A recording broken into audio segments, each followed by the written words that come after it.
In association with Himalaya Quista Pro. सेहत का ये एपिसोड आप तक लाए हैं हिमालय क्विस्टा प्रो वे प्रोटीन। ये बना है खास जड़ी बूटियों से जो मसल स्ट्रेंथ बढ़ाने और उसकी रिकवरी में मदद करता है। मीजल्स, जिसे आम बोलचाल की भाषा में हम खसरा भी कहते हैं, आजकल एक नई मुसीबत बन गया है। पिछले कुछ समय से मुंबई में खासकर खसरा के केसेस तेजी से बढ़ रहे हैं। आमतौर पर खसरा बच्चों में होने वाली बीमारी मानी जाती है, पर जो केसेस सामने आ रहे हैं उनसे पता चल रहा है कि ऐसा नहीं है। 15 साल और 21 साल के लोगों को भी मीजल्स हो रहे हैं। इस वीडियो को बनाते वक्त मीजल्स से मरने वाले लोगों की संख्या 11 तक पहुंच चुकी है, यानी इस साल मुंबई में 3000 से ज्यादा मीजल्स के केसेस रिपोर्ट किए गए हैं, जिनमें से 220 कंफर्म भी हुए हैं। एक बार फिर से बता दूं, ये आंकड़े इस वीडियो को बनाते हुए वक्त तक के हैं।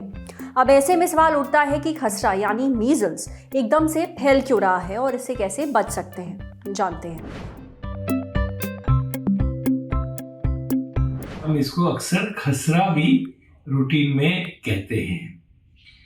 तो इसका जो कारण है, एक वायरल डिजीज है और ये रूबियोला RUBEOLA रूबियोला वायरस के कारण हो सकता है, होता है। और हमें कंफ्यूज नहीं होना चाहिए जर्मन मीजल्स से, बिकॉज वो दूसरे वायरस रूबेला से होता है।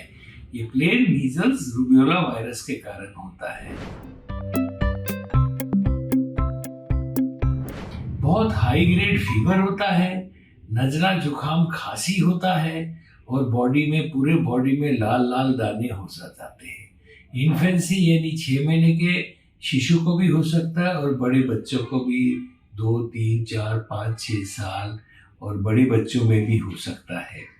फीवर बहुत हाई ग्रेड होता है और हमें बहुत ध्यान रखना है छाती के कॉम्प्लिकेशन से, बिकॉज छोटे बच्चों में मीजल्स का एक कॉम्प्लिकेशन जो निमोनिया हो सकता है, पोस्ट मीजल्स ब्रोंकोनिमोनिया जिसे कहते हैं। मीजल्स से एंसेफेलाइटिस भी हो सकता है।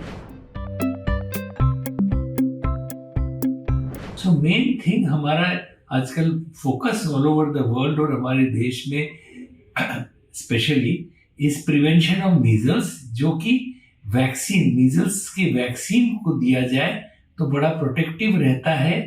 और अगर मीजल्स हो भी जाए तो कॉम्प्लिकेशंस बिल्कुल होंगे ही नहीं। तो 9 महीने पे मीजल्स लगता है, बट आजकल नेशनल शेड्यूल के अनुसार 9 महीने पे MMR लगता है, यानी मीजल्स, मम्स और रूबेला। ये फिर नेक्स्ट बूस्टर लगता है 15 महीने पे और फाइनली 5 साल की उम्र पे। सो ये फॉलो किया जाए तो मीजल्स से काफी हद तक अवॉइड करके, अटैक भी हो तो बहुत माइल्ड होता है और कॉम्प्लिकेशंस का चांस भी नहीं है। माउथ के कैविटी के अंदर थ्रोट के पास कॉप्लिक स्पॉट्स नाम के चीज होते हैं, स्पॉट्स आ जाते हैं, जो उसको हम देख के डायग्नोज पक्का कर सकते हैं कि इस बच्चे को मीजल्स है। ट्रीटमेंट में आपको सिम्प्टोमेटिक ट्रीटमेंट देना है, पैरासीटामोल या बाकी एंटीपायरेटिक्स देना है और खांसी को रोकने का कोशिश करना है सिम्प्टोमेटिकली। एंड हमें बहुत क्लोज ध्यान देना है कि हमें किसी तरह से कॉम्प्लिकेशन की तरफ ना जाएं। और दूसरी बात, रैश के लिए, आराम के लिए you can use normal lotions like लैक्टोपेनाइड, कैलामीन और कैलोसॉफ्ट वगैरह। बट फाइनल थिंग जो हम बताना चाहेंगे कि सबसे प्रमुख चीज मीजल्स के लिए measles prevention by measles vaccination. Measles virus से होने वाली बीमारी है।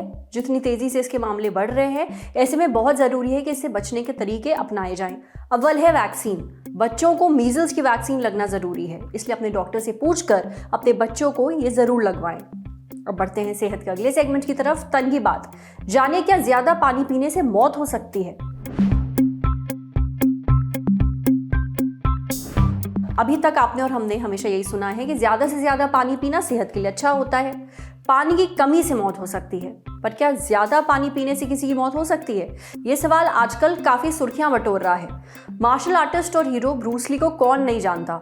साल 1973 जुलाई के महीने में ब्रूस ली की मौत हो गई थी। उस वक्त उनकी उम्र थी 32 साल यानी 32 ईयर्स। मौत की वजह बताई गई थी ब्रेन में सूजन। एक्सपर्ट्स का मानना था कि ऐसा पेन किलर खाने के कारण हुआ था, पर हाल फिलहाल में एक स्टडी आई है जिसके मुताबिक ब्रूस ली की मौत ज्यादा पानी पीने के कारण हुई है। ये स्टडी छपी है क्लिनिकल किडनी जर्नल में। एक्सपर्ट्स के मुताबिक ब्रूस ली की किडनियां एक्स्ट्रा पानी शरीर से निकाल नहीं पाई थी, जिसकी वजह से उनके ब्रेन में सूजन आई और उनकी मौत हुई है। दरअसल एक कंडीशन होती है जिसे कहते हैं हाइपोनेट्रेमिया। अब क्या वाकई ज्यादा पानी पीना नुकसानदेह है?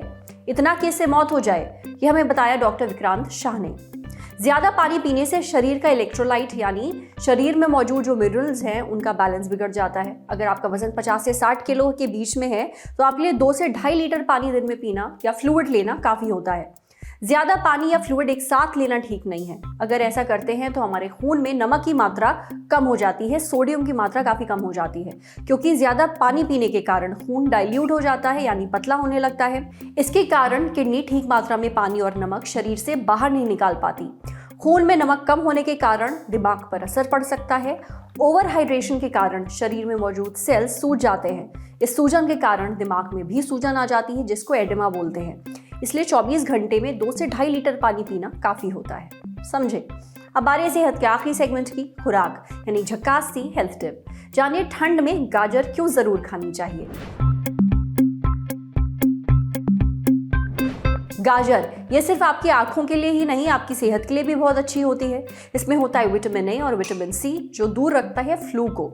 और जैसे कि हमने आपको पहले भी बताया है, ठंड में फ्लू बहुत ही आम होता है। गाजर आपके इम्यून सिस्टम यानी शरीर की बीमारी से लड़ने की जो ताकत होती है उसे मजबूत रखती है। साथ ही अगर आपको सांस से जुड़ी कोई भी समस्या रहती है, कोई दिक्कत होती है, तो भी गाजर उसके लिए काफ़ी फायदेमंद है। आप या तो गाजर कच्ची खा सकते हैं या फिर उसे ग्रेट करके पुलाव या फिर खिचड़ी में भी डाल के खा सकते हैं और उसकी सलाद भी बना सकते हैं। आज सेहत पर इतना ही। अगर आप एक डॉक्टर हैं, हमसे कुछ शेयर करना चाहते हैं तो जो ईमेल आईडी इस वक्त आपको अपनी स्क्रीन पर दिख रही है उस पर हमें एक मेल भेज दीजिए। शुक्रिया।